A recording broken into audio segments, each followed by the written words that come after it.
안녕하세요, 여러분. 오늘은 상기의 본문 정리를 하겠습니다. 자, 지금부터 시작하겠습니다. 본문 정리, 코끼리를 본 작가의 정서와 태도를 먼저 볼게요. 온몸을 꿈틀거리며 가는 것이 마치 비바람이 지나가는 듯 실룩행정하였다, 이렇게 표현된 부분이 있죠. 이거는 이제 작가의 어떤 정서가 드러났을까요? 코끼리를 보고 충격을 받았다는 거죠. 그리고 경이로움을 느꼈다라는 것이죠.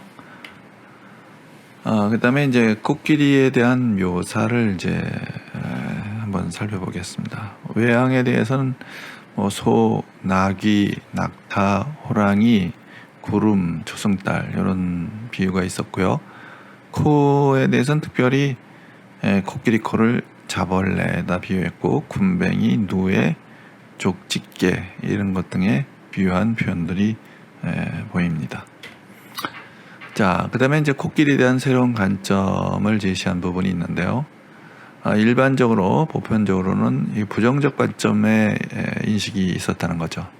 코끼리 눈은 매우 가늘어서 마치 간사한 사람이 아양을 떨 때 눈이 먼저 웃는 것처럼 그런 이제 눈을 가지고 있다라고 표현한 것이 이제 보편적 인식, 일반적 인식들이라면, 새로운 인식, 작가가 가지게 된 새로운 인식은 긍정적 관점으로 보여지는 인식입니다. 코끼리의 어진 성품이 바로 이 눈에서 나온다라는 그런 이제 표현을 하죠. 새로운 인식이라고 볼 수 있습니다. 자, 코끼리 코에 대한 일화를 제시한 이유는 뭘까요? 그거는 이제 우연히 일어난 코끼리 코에 대한 일화죠. 코끼리 코가 에 대해서 이제 일어난 일화가 있는데, 그 우연히 일어난 사건입니다. 그것은 통해서 이후 알매 본질에 관한 논의를 이제 꺼내기 위해서, 알매 본질이 과연 무엇이냐 하는 것을 나누기 위해서 그러니까 일화를 소개한 것이라고 볼 수가 있죠. 자, 그 다음에 이제 문답법을 통해서 주장의 타당성을 입증하는 그런 것들이 이 글에서 보입니다. 사람들에게 묻고 예상되는 답변에 대한 반박을 하는 상황을 가정하여서 문답식으로 내용을 전개했다, 이렇게 볼 수 있는데요. 작가 자신의 주장과 타당성을 입증하기 위해서 이렇게 문답법으로 타당성을 입증하고 있습니다. 자, 그럼 사람들과 작가의 문답은 각각 어떤 식으로 이루어졌나요? 사람들이 하늘이 이빨을 준 것은 구부려서 사물을 씹도록 한 것이다 라는 그런 얘기를 하죠. 그럼 작가는 코끼리는 땅으로 고개를 숙이면 어금니가 먼저 다 씹는 것이 방해가 되는데 이건 어찌 된 거냐, 이런 식의 또 반문을 하죠. 사람들은 코끼리에게 긴 어금니를 준 것은 코가 있기 때문이다 라고 대답을 하는데, 작가는 차라리 어금니를 없애고 코를 짧게 하는 것이 낫지 않겠느냐라는 또 응수를 합니다. 코끼리에 대한 묘사. 코끼리는 크고 사나운 봄보다 작고 보잘것없는 쥐를 더 꺼려 하는데요. 그러면 쥐가 봄보다 무서운 존재라는 것은 일반적인 통념에서 맞지가 않습니다. 그죠? 그런데도 코끼리는 이렇게 쥐를 더 꺼려 했다는 거죠. 그러니까 이건 뭐냐? 고정된 관점으로 대상이나 현상을 인식하는 것은 불합리하다라는 그런 결론을 내기 위해서 이런 묘사를 한 것이다, 이렇게 볼 수가 있습니다. 자, 그러면 이 글은 갈래가 고전스필, 기에 해당되는 거고요. 성격은 묘사적, 비유적, 교훈적. 제재는 코끼리를 본 경험, 주제는 획일적 이치로 만물을 바라보는 고정관념에 대한 경계, 이렇게 되겠습니다. 특징, 작가의 경험을 바탕으로 통념을 깨는 철학적 진리를 전달한다. 두 번째, 비유와 묘사를 통해 말하고자 하는 바를 개성적으로 표현한다.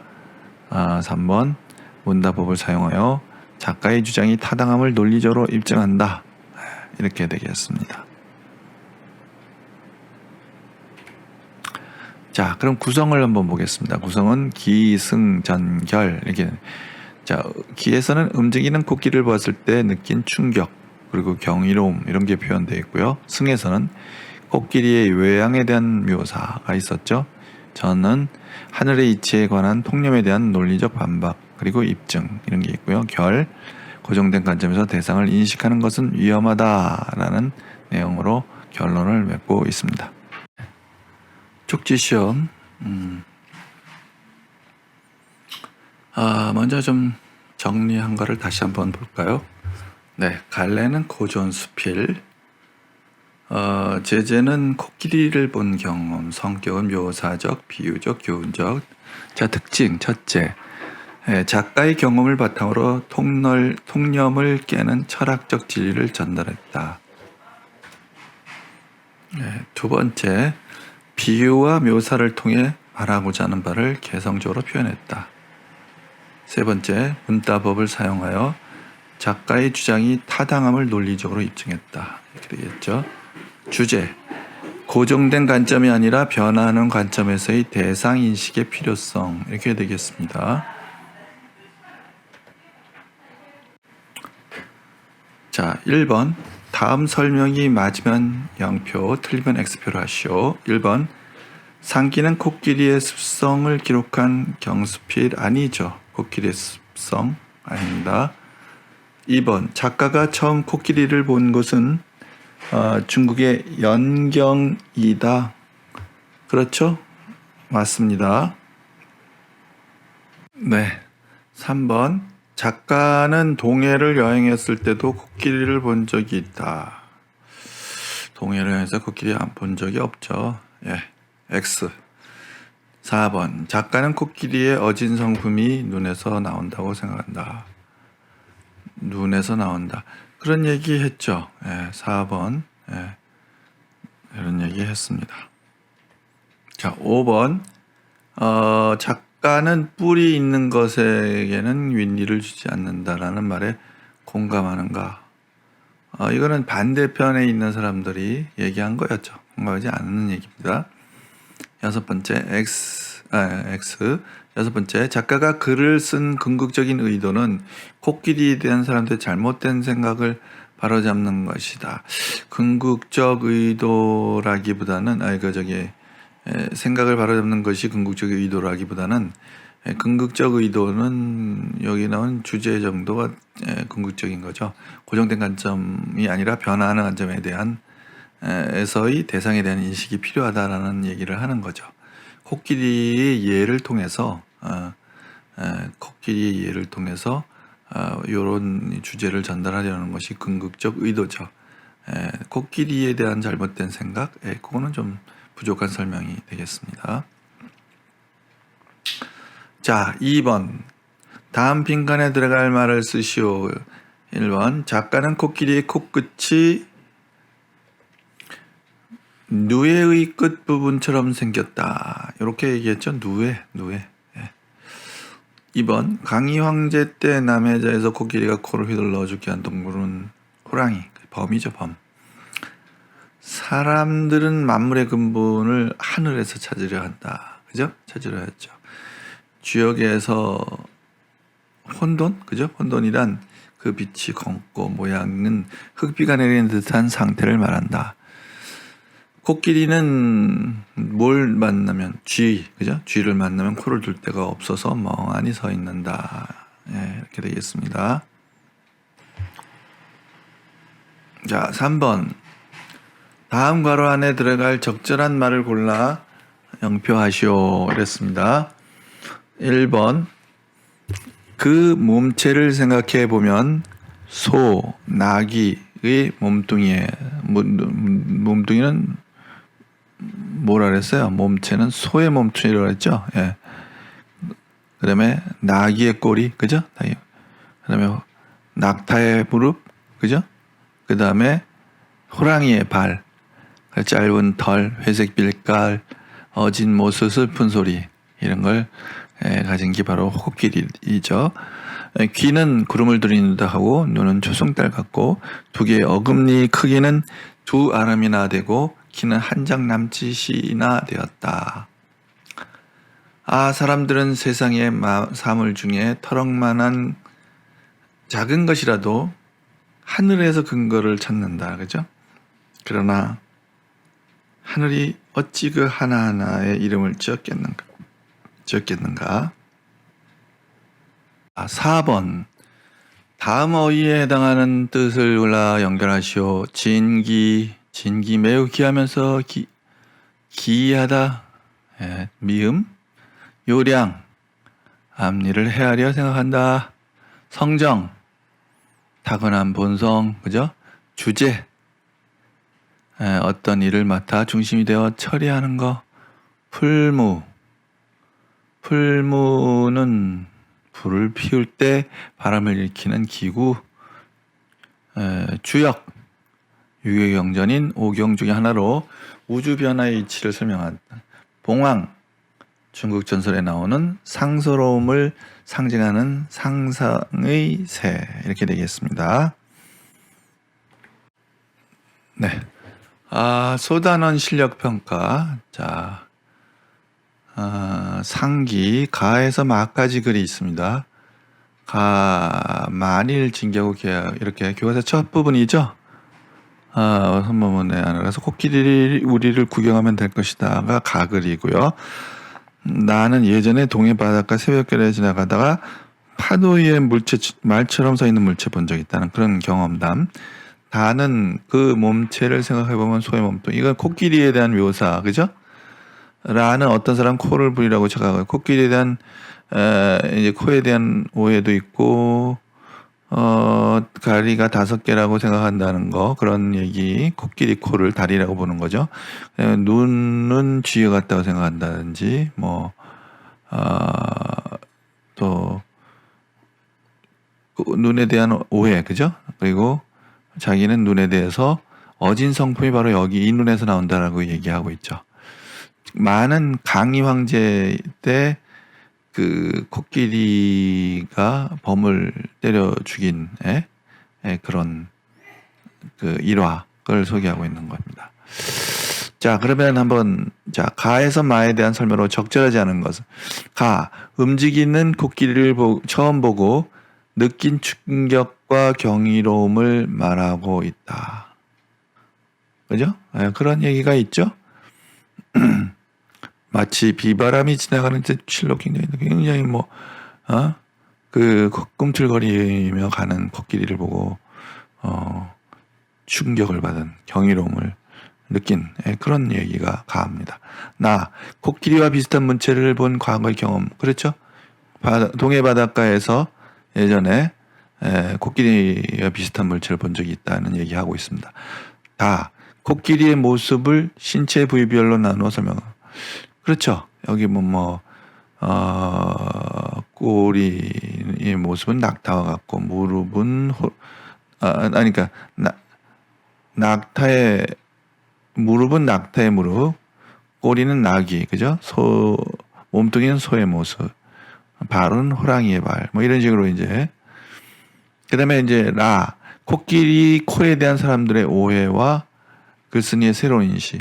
글쎄, 코끼리 코에 대한 사람들의 오해 조금 나오긴 했죠. 불이라고 착각한다든지 근데 이제 그것으로 글쓴이의 새로운 인식이 나타났다, 그런 건 아니죠. 새로운 인식은 아니고, 그 부분은 눈에 대한 거죠, 눈. 여기 보면,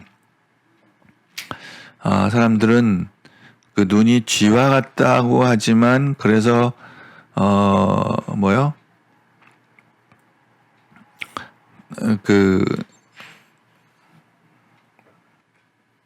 사람들이 눈에 그 작은 눈을 보고, 가늘고 그래서 마치 간사한 사람이 아양을 떠는 눈, 그런 것처럼 얘기하죠. 그러나, 이 작가는 이 눈이 바로 어진 성품이 여기서 나온다고 얘기하는 새로운 인식이 표현되고 있는 거. 이거는 이제 사람들의 일반적인 생각에 비해서 자신의 새로운 인식이 드러난 부분이 되겠습니다. 자, 코끼리의 코와 관련된 일화 맞죠? 코끼리가 코를 휘둘러서 범이 죽은 이야기가 소개되겠네요. 답은 4번이 되겠습니다. 자, 2번 윗글에 드러난 표현상의 특징으로 바르게 묶인 것은 그랬습니다. 기억, 대상의 외양을 구체적으로 요거 있었죠? 외양에 대한 코끼리의 외양 묘사. 니은, 대상을 다른 대상에 빗대어 그렇죠. 뭐 다른 대상들 많이 비유했죠. 예를 들어서 몸체를 하나 표현하더라도 소의 몸뚱이 이렇게 또 호랑이의 발 이런 식으로 또 그 눈을 갖다가 코끼리의 눈을 쥐 이렇게 표현한다든지 대상을 다른 대상에 빗대어 표현하는 거였습니다. 그 다음에 시간이나 공간의 이동에 따라 글을 전개. 그거는 좀 아니죠. 시간의 흐름이나 공간의 이동에 따라서 글이 전개되지 않고 있어요. 디귿은 아닙니다.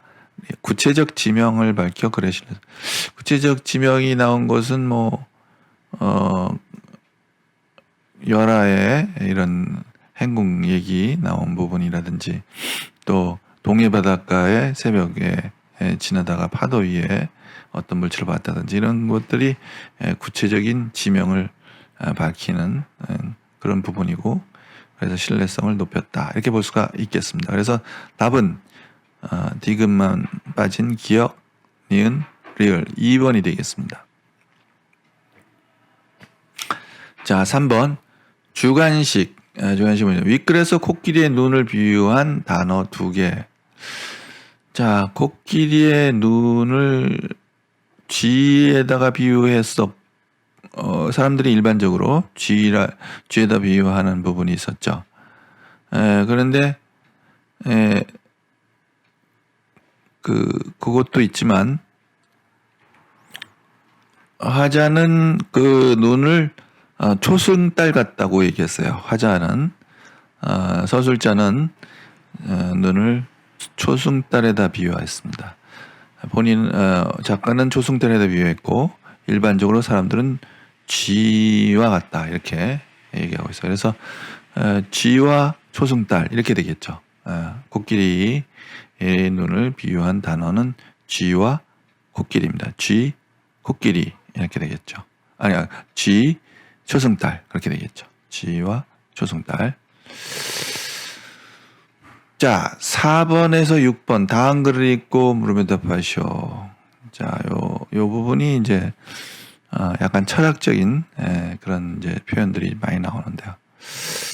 나는 알지 못하겠다. 캄캄하고 흙비 자욱한 속에서 하늘이 과연 어떤 물건을 만들어냈을까? 혼돈 가운데서 하늘이 국수집에서 보리를 갈면 작거나 크거나 가늘거나 굵거나 할 것 없이 뒤섞여 바닥에 쏟아진다. 무릇 맷돌의 작용이란 도는 것일 뿐이니 가루가 가늘거나 굵거나 무슨 의도가 있었겠는가?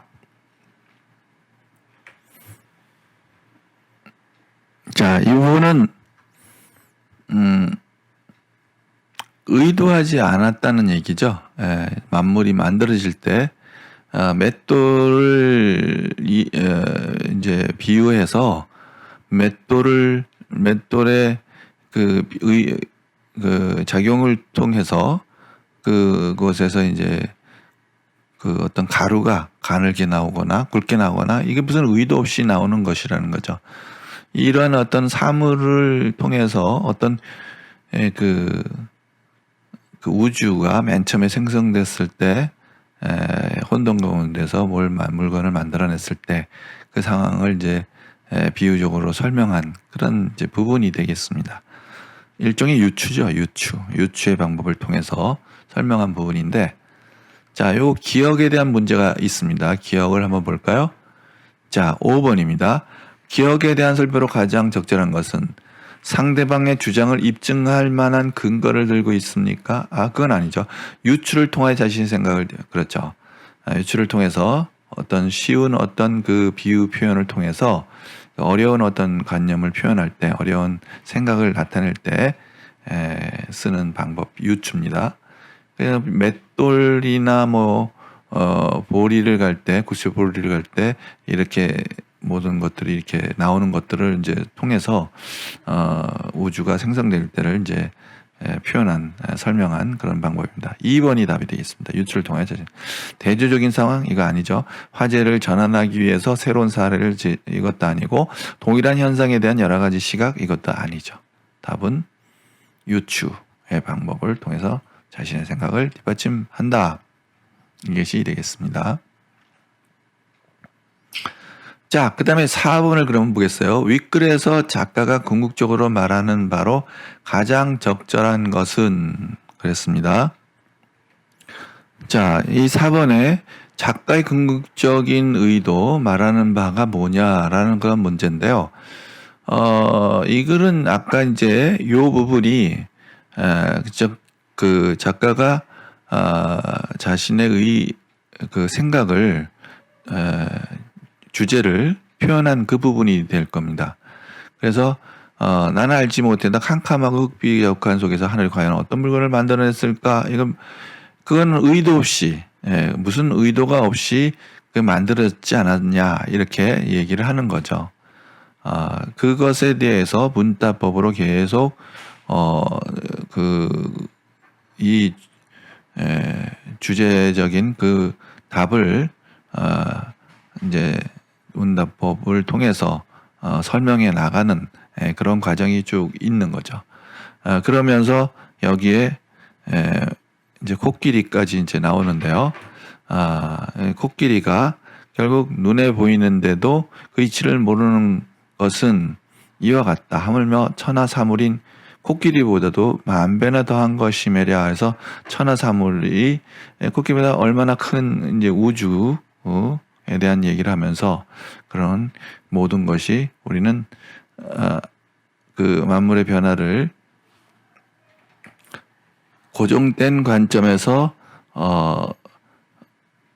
보는 것이 아니라 변화하는 관점에서 세상을 인식해야 된다라는 그런 얘기를 하고 있는 거죠.